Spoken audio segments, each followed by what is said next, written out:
সব জায়গায় সন্ত্রাস হচ্ছে, কিন্তু দিনহাটা যেহেতু আমাদের দিনহাটা এবং সিতাই, শীতলকুচি, তুফানগঞ্জ, নাটাবাড়ি, দক্ষিণ যেখানে আমরা দাঁড়িয়ে আছি, আমরা প্রত্যেকেই দক্ষিণের বাসিন্দা। দক্ষিণে সন্ত্রাস হচ্ছে আমরা সকলেই জানি, কিন্তু ওনার কাছে সিতাই এবং শীতলকুচিটা, সিতাই এবং দিনহাটায় আজকে আমি এই সম্মেলন করার আগে দেখে আসলাম জেলখানায় যে আমাদের দুজন মন্ডল প্রেসিডেন্ট তারা জেলে আছেন। তাদের একজন কৃষ্ণ দাস, দুইজনই দাস, সুশান্ত দাস, কৃষ্ণ দাস বা বর্মন, যাই হোক, তাদেরকে যে অন্যায় ভাবে তাদেরকে তুলে এনেছে, আপনারা দেখেছেন যে কিভাবে গাঁজা খেছে তাদের ফাঁসিয়ে দেওয়া হয়েছে। তাদের বাড়ি থেকে যেদিন কৃষ্ণকে তোলা হয়েছে, ওই যে দৃশ্যটা তার ছেলে দেখেছে, সঙ্গে সঙ্গে সেন্সলেস হয়েছে, হসপিটালে তাকে আনা হয়েছে। আমাদের দেখুন, সাংগঠনিক দুর্বলতা কি করে বলবো, সেখানে তৃণমূলের যে গুন্ডারা যেভাবে আমাদের মিটিং মিছিল, একটা সাধারণ বুথ বৈঠক করতে দিচ্ছে না। তাদের শাসন, যে উত্তরবঙ্গের উন্নয়ন মন্ত্রী আছে, তিনি প্রশাসনকে কাজে লাগিয়ে যে একটা যদি বৈঠক করতে না দেয় তাহলে কি করে সংগঠনটা উঠে আসবে।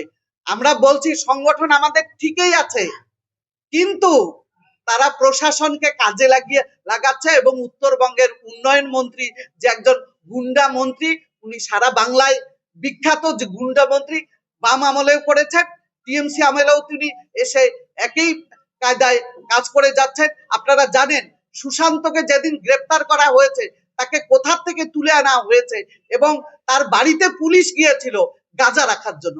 প্রশাসনকে কাজে লাগিয়েছে।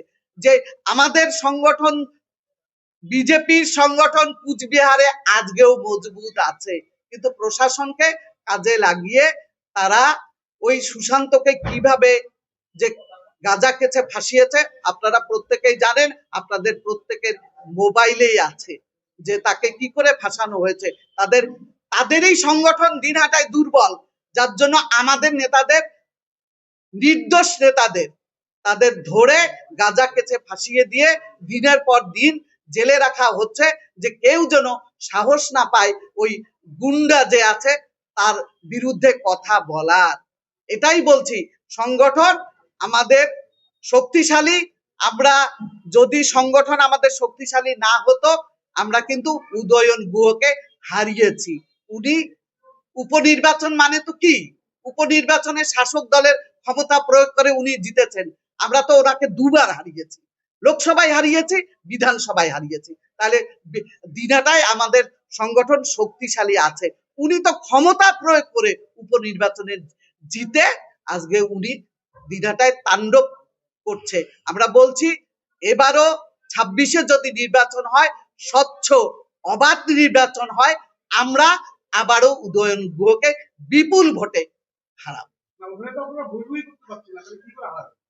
দেখুন, 18,000 ভোটে